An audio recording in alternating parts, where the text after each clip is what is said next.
ನಕ್ಸಲರು ಸಿಎಂ ಸಿದ್ದರಾಮಯ್ಯನವರ ಮುಂದೆ ಬಂದು ಶರಣಾದಾಗ ಸಹಜವಾಗಿ ರಾಜ್ಯ ನಕ್ಸಲ್ ಚಟುವಟಿಕೆ ಮುಕ್ತವಾಯಿತು ಅನ್ನುವಂತ ಖುಷಿ ಇತ್ತು. ಆದ್ರೆ ಅವರು ಶರಣಾಗತಿ ಆಗುವ ಸಂದರ್ಭದಲ್ಲಿ ಇರುವಂತ ನಿಯಮಗಳನ್ನ ಅನುಸರಿಸಿದ್ರ ಈ ಪ್ರಶ್ನೆ ಇದೆ, ಖಂಡಿತ ಇಲ್ಲ. ನಕ್ಸಲರ ಬಳಿ ಇದ್ದಂತ ಶಸ್ತ್ರಾಸ್ತ್ರಗಳನ್ನೇ ಸರೆಂಡರ್ ಮಾಡಿಲ್ಲ. ಶಸ್ತ್ರಾಸ್ತ್ರಗಳನ್ನ ನೀಡದೆ ಖಾಲಿ ಕೈಯಲ್ಲಿ ಶರಣಾಗತಿಯಾಗಿದೆ. ಅವರ ಬಳಿ ಇದ್ದ ಬಂದೂಕು ಗನ್ಗಳು ಎಲ್ಲಿ ಅನ್ನೋದು ಈಗ ಪ್ರಶ್ನೆ. ಶಸ್ತ್ರಾಸ್ತ್ರ ನೀಡದೆ ಶರಣಾಗಿದ್ದು ಹೇಗೆ, ಯಾಕೆ? ನಕ್ಸಲೀಯರ ಶರಣಾಗತಿ ಬಗ್ಗೆ ಹತ್ತಾರು ಅನುಮಾನಗಳಂತೂ ಇದ್ದೇ ಇದೆ.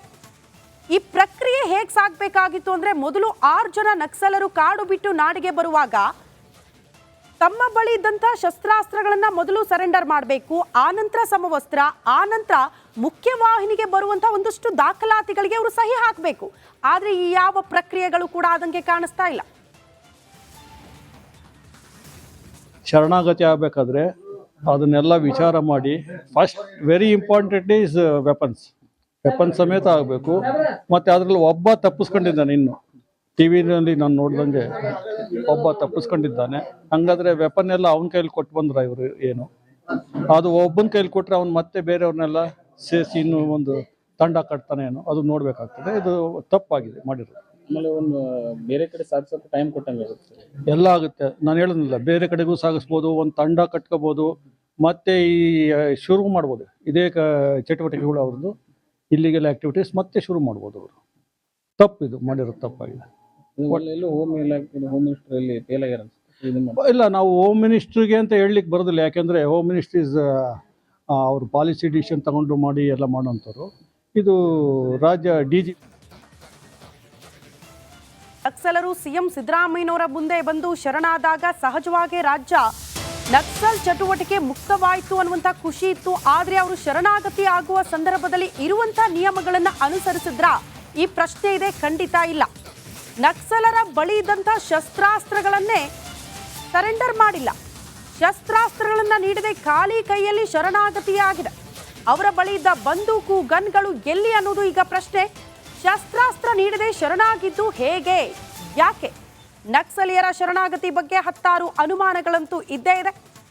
ಈ ಪ್ರಕ್ರಿಯೆ ಹೇಗೆ ಸಾಗಬೇಕಾಗಿತ್ತು ಅಂದ್ರೆ, ಮೊದಲು 6 ಜನ ನಕ್ಸಲರು ಕಾಡು ಬಿಟ್ಟು ನಾಡಿಗೆ ಬರುವಾಗ ತಮ್ಮ ಬಳಿ ಇದ್ದಂಥ ಶಸ್ತ್ರಾಸ್ತ್ರಗಳನ್ನ ಮೊದಲು ಸರೆಂಡರ್ ಮಾಡಬೇಕು, ಆನಂತರ ಸಮವಸ್ತ್ರ, ಆನಂತರ ಮುಖ್ಯವಾಹಿನಿಗೆ ಬರುವಂಥ ಒಂದಷ್ಟು ದಾಖಲಾತಿಗಳಿಗೆ ಅವರು ಸಹಿ ಹಾಕಬೇಕು. ಆದರೆ ಈ ಯಾವ ಪ್ರಕ್ರಿಯೆಗಳು ಕೂಡ ಆದಂಗೆ ಕಾಣಿಸ್ತಾ ಇಲ್ಲ. ಶರಣಾಗತಿ ಆಗಬೇಕಾದ್ರೆ ಅದನ್ನೆಲ್ಲ ವಿಚಾರ ಮಾಡಿ first very important is weapons ಸಮೇತ ಆಗಬೇಕು. ಮತ್ತು ಅದರಲ್ಲಿ ಒಬ್ಬ ತಪ್ಪಿಸ್ಕೊಂಡಿದ್ದಾನೆ. ಇನ್ನು ಟಿ ವಿನಲ್ಲಿ ನಾನು ನೋಡ್ದಂಗೆ ಒಬ್ಬ ತಪ್ಪಿಸ್ಕೊಂಡಿದ್ದಾನೆ. ಹಂಗಾದ್ರೆ ವೆಪನ್ ಎಲ್ಲ ಅವನ ಕೈಲಿ ಕೊಟ್ಟು ಬಂದ್ರ ಇವರು ಏನು? ಅದು ಒಬ್ಬನ ಕೈಲಿ ಕೊಟ್ಟರೆ ಅವ್ನು ಮತ್ತೆ ಬೇರೆಯವ್ರನ್ನೆಲ್ಲ ಸೇರಿಸಿ ಇನ್ನೂ ಒಂದು ತಂಡ ಕಟ್ತಾನೆ ಏನೋ, ಅದು ನೋಡ್ಬೇಕಾಗ್ತದೆ. ಇದು ತಪ್ಪಾಗಿದೆ ಮಾಡಿರೋದು. ಆಮೇಲೆ ಒಂದು ಬೇರೆ ಕಡೆ ಸಾಗಿಸೋಕೆ ಟೈಮ್ ಕೊಟ್ಟಂಗೆ ಆಗುತ್ತೆ, ಎಲ್ಲ ಆಗುತ್ತೆ. ನಾನು ಹೇಳೋದಿಲ್ಲ, ಬೇರೆ ಕಡೆಗೂ ಸಾಗಿಸ್ಬೋದು, ಒಂದು ತಂಡ ಕಟ್ಕೋಬೋದು, ಮತ್ತೆ ಈ ಶುರು ಮಾಡ್ಬೋದು. ಇದೇ ಚಟುವಟಿಕೆಗಳು ಅವ್ರದ್ದು ಇಲ್ಲಿಗೆಲ್ಲ ಆಕ್ಟಿವಿಟೀಸ್ ಮತ್ತೆ ಶುರು ಮಾಡ್ಬೋದು ಅವರು. ತಪ್ಪಿದು ಮಾಡಿರೋದು ತಪ್ಪಾಗಿದೆ. ಹೋಮ್ ಮಿನಿಸ್ಟ್ರಲ್ಲಿ ಫೇಲ್ ಆಗ್ಯಾರ. ಇಲ್ಲ, ನಾವು ಹೋಮ್ ಮಿನಿಸ್ಟ್ರಿಗೆ ಅಂತ ಹೇಳಲಿಕ್ಕೆ ಬರೋದಿಲ್ಲ. ಯಾಕೆಂದರೆ ಹೋಮ್ ಮಿನಿಸ್ಟ್ರೀಸ್ ಅವರು ಪಾಲಿಸಿ ಡಿಸಿಷನ್ ತಗೊಂಡು ಮಾಡಿ ಎಲ್ಲ ಮಾಡೋಂಥವ್ರು. ಇದು ರಾಜ್ಯ DG. ನಕ್ಸಲರು ಸಿಎಂ ಸಿದ್ದರಾಮಯ್ಯನವರ ಮುಂದೆ ಬಂದು ಶರಣಾದಾಗ ಸಹಜವಾಗಿ ರಾಜ್ಯ ನಕ್ಸಲ್ ಚಟುವಟಿಕೆ ಮುಕ್ತವಾಯಿತು ಅನ್ನುವಂತ ಖುಷಿ ಇತ್ತು. ಆದ್ರೆ ಅವರು ಶರಣಾಗತಿ ಆಗುವ ಸಂದರ್ಭದಲ್ಲಿ ಇರುವಂತ ನಿಯಮಗಳನ್ನ ಅನುಸರಿಸಿದ್ರ ಈ ಪ್ರಶ್ನೆ ಇದೆ, ಖಂಡಿತ ಇಲ್ಲ. ನಕ್ಸಲರ ಬಳಿ ಇದ್ದಂಥ ಶಸ್ತ್ರಾಸ್ತ್ರಗಳನ್ನೇ ಸರೆಂಡರ್ ಮಾಡಿಲ್ಲ. ಶಸ್ತ್ರಾಸ್ತ್ರಗಳನ್ನ ನೀಡದೆ ಖಾಲಿ ಕೈಯಲ್ಲಿ ಶರಣಾಗತಿಯಾಗಿದೆ. ಅವರ ಬಳಿ ಇದ್ದ ಬಂದೂಕು ಗನ್ಗಳು ಎಲ್ಲಿ ಅನ್ನೋದು ಈಗ ಪ್ರಶ್ನೆ. ಶಸ್ತ್ರಾಸ್ತ್ರ ನೀಡದೆ ಶರಣಾಗಿದ್ದು ಹೇಗೆ, ಯಾಕೆ? ನಕ್ಸಲೀಯರ ಶರಣಾಗತಿ ಬಗ್ಗೆ ಹತ್ತಾರು ಅನುಮಾನಗಳಂತೂ ಇದ್ದೇ ಇದೆ. ಈ ಪ್ರಕ್ರಿಯೆ ಹೇಗೆ ಸಾಗಬೇಕಾಗಿತ್ತು ಅಂದ್ರೆ, ಮೊದಲು 6 ಜನ ನಕ್ಸಲರು ಕಾಡು ಬಿಟ್ಟು ನಾಡಿಗೆ ಬರುವಾಗ ತಮ್ಮ ಬಳಿ ಇದ್ದಂಥ ಶಸ್ತ್ರಾಸ್ತ್ರಗಳನ್ನ ಮೊದಲು ಸರೆಂಡರ್ ಮಾಡಬೇಕು, ಆನಂತರ ಸಮವಸ್ತ್ರ, ಆನಂತರ ಮುಖ್ಯವಾಹಿನಿಗೆ ಬರುವಂಥ ಒಂದಷ್ಟು ದಾಖಲಾತಿಗಳಿಗೆ ಅವರು ಸಹಿ ಹಾಕಬೇಕು. ಆದರೆ ಈ ಯಾವ ಪ್ರಕ್ರಿಯೆಗಳು ಕೂಡ ಆದಂಗೆ ಕಾಣಿಸ್ತಾ ಇಲ್ಲ.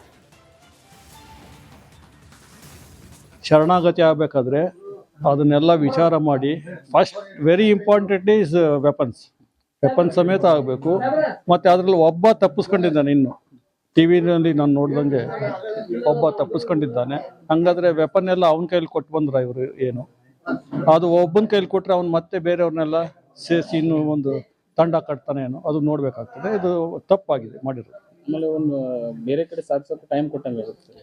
ಎಲ್ಲ ಆಗುತ್ತೆ. ನಾನು ಹೇಳೋದಿಲ್ಲ, ಬೇರೆ ಕಡೆಗೂ ಸಾಗಿಸ್ಬೋದು, ಒಂದು ತಂಡ ಕಟ್ಕೋಬೋದು, ಮತ್ತೆ ಈ ಶುರು ಮಾಡ್ಬೋದು. ಇದೇ ಚಟುವಟಿಕೆಗಳು ಅವ್ರದ್ದು ಇಲ್ಲಿಗೆಲ್ಲ ಆಕ್ಟಿವಿಟೀಸ್ ಮತ್ತೆ ಶುರು ಮಾಡ್ಬೋದು ಅವರು. ತಪ್ಪಿದು ಮಾಡಿರೋದು ತಪ್ಪಾಗಿದೆ. ಇದು ಎಲ್ಲೂ ಹೋಮ್ ಇಲಾಖೆ ಹೋಮ್ ಮಿನಿಸ್ಟ್ರಲ್ಲಿ ಫೇಲ್ ಆಗ್ಯಾರ ಅನ್ಸುತ್ತೆ ಇದನ್ನ ಮಾಡಿ. ಇಲ್ಲ, ನಾವು ಹೋಮ್ ಮಿನಿಸ್ಟ್ರಿಗೆ ಅಂತ ಹೇಳಲಿಕ್ಕೆ ಬರೋದಿಲ್ಲ. ಯಾಕೆಂದರೆ ಹೋಮ್ ಮಿನಿಸ್ಟ್ರೀಸ್ ಅವರು ಪಾಲಿಸಿ ಡಿಸಿಷನ್ ತಗೊಂಡು ಮಾಡಿ ಎಲ್ಲ ಮಾಡೋಂಥವ್ರು. ಇದು ರಾಜ್ಯ DG ನಕ್ಸಲರು ಸಿಎಂ ಸಿದ್ದರಾಮಯ್ಯನವರ ಮುಂದೆ ಬಂದು ಶರಣಾದಾಗ ಸಹಜವಾಗಿ ರಾಜ್ಯ ನಕ್ಸಲ್ ಚಟುವಟಿಕೆ ಮುಕ್ತವಾಯಿತು ಅನ್ನುವಂಥ ಖುಷಿ ಇತ್ತು. ಆದರೆ ಅವರು ಶರಣಾಗತಿ ಆಗುವ ಸಂದರ್ಭದಲ್ಲಿ ಇರುವಂಥ ನಿಯಮಗಳನ್ನು ಅನುಸರಿಸಿದ್ರ ಈ ಪ್ರಶ್ನೆ ಇದೆ? ಖಂಡಿತ ಇಲ್ಲ. ನಕ್ಸಲರ ಬಳಿ ಇದ್ದಂಥ ಶಸ್ತ್ರಾಸ್ತ್ರಗಳನ್ನೇ ಸರೆಂಡರ್ ಮಾಡಿಲ್ಲ. ಶಸ್ತ್ರಾಸ್ತ್ರಗಳನ್ನು ನೀಡದೆ ಖಾಲಿ ಕೈಯಲ್ಲಿ ಶರಣಾಗತಿಯಾಗಿದೆ. ಅವರ ಬಳಿ ಇದ್ದ ಬಂದೂಕು, ಗನ್ಗಳು ಎಲ್ಲಿ ಅನ್ನೋದು ಈಗ ಪ್ರಶ್ನೆ.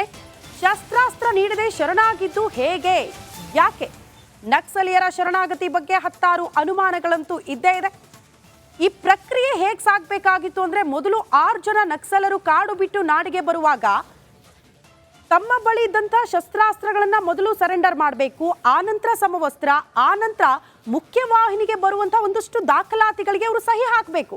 ಆದರೆ ಈ ಯಾವ ಪ್ರಕ್ರಿಯೆಗಳು ಕೂಡ ಆದಂಗೆ ಕಾಣಿಸ್ತಾ ಇಲ್ಲ. ಶರಣಾಗತಿ ಆಗಬೇಕಾದ್ರೆ ಅದನ್ನೆಲ್ಲ ವಿಚಾರ ಮಾಡಿ first very important is weapon ಸಮೇತ ಆಗಬೇಕು. ಮತ್ತು ಅದರಲ್ಲಿ ಒಬ್ಬ ತಪ್ಪಿಸ್ಕೊಂಡಿದ್ದಾನೆ. ಇನ್ನು ಟಿ ವಿನಲ್ಲಿ ನಾನು ನೋಡ್ದಂಗೆ ಒಬ್ಬ ತಪ್ಪಿಸ್ಕೊಂಡಿದ್ದಾನೆ. ಹಂಗಾದ್ರೆ ವೆಪನ್ ಎಲ್ಲ ಅವನ ಕೈಲಿ ಕೊಟ್ಟು ಬಂದ್ರ ಇವರು ಏನು? ಅದು ಒಬ್ಬನ ಕೈಲಿ ಕೊಟ್ರೆ ಅವ್ನು ಮತ್ತೆ ಬೇರೆಯವ್ರನ್ನೆಲ್ಲ ಸೇರಿಸಿ ಇನ್ನೂ ಒಂದು ತಂಡ ಕಟ್ತಾನೆ ಏನೋ, ಅದು ನೋಡ್ಬೇಕಾಗ್ತದೆ. ಇದು ತಪ್ಪಾಗಿದೆ ಮಾಡಿರೋದು. ಆಮೇಲೆ ಒಂದು ಬೇರೆ ಕಡೆ ಸಾಗಿಸೋಕೆ ಟೈಮ್ ಕೊಟ್ಟಂಗೆ ಆಗುತ್ತೆ ಸರ್. ಎಲ್ಲ ಆಗುತ್ತೆ. ನಾನು ಹೇಳೋದಿಲ್ಲ, ಬೇರೆ ಕಡೆಗೂ ಸಾಗಿಸ್ಬೋದು, ಒಂದು ತಂಡ ಕಟ್ಕೋಬೋದು, ಮತ್ತೆ ಈ ಶುರು ಮಾಡ್ಬೋದು. ಇದೇ ಚಟುವಟಿಕೆಗಳು ಅವ್ರದ್ದು ಇಲ್ಲಿಗೆಲ್ಲ ಆಕ್ಟಿವಿಟೀಸ್ ಮತ್ತೆ ಶುರು ಮಾಡ್ಬೋದು ಅವರು. ತಪ್ಪಿದು ಮಾಡಿರೋದು ತಪ್ಪಾಗಿದೆ.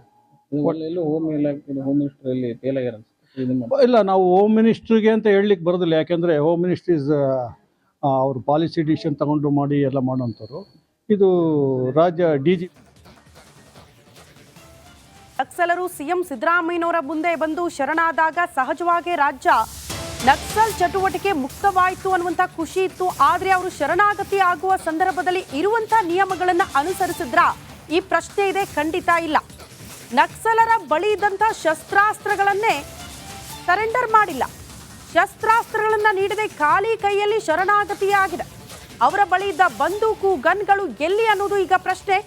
ಶಸ್ತ್ರಾಸ್ತ್ರ ನೀಡದೆ ಶರಣಾಗಿದ್ದು ಹೇಗೆ, ಯಾಕೆ? ನಕ್ಸಲೀಯರ ಶರಣಾಗತಿ ಬಗ್ಗೆ ಹತ್ತಾರು ಅನುಮಾನಗಳಂತೂ ಇದ್ದೇ ಇದೆ.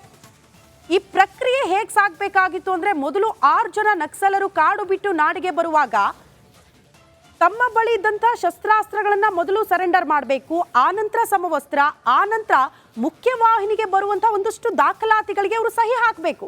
ಆದರೆ ಈ ಯಾವ ಪ್ರಕ್ರಿಯೆಗಳು ಕೂಡ ಆದಂಗೆ ಕಾಣಿಸ್ತಾ ಇಲ್ಲ.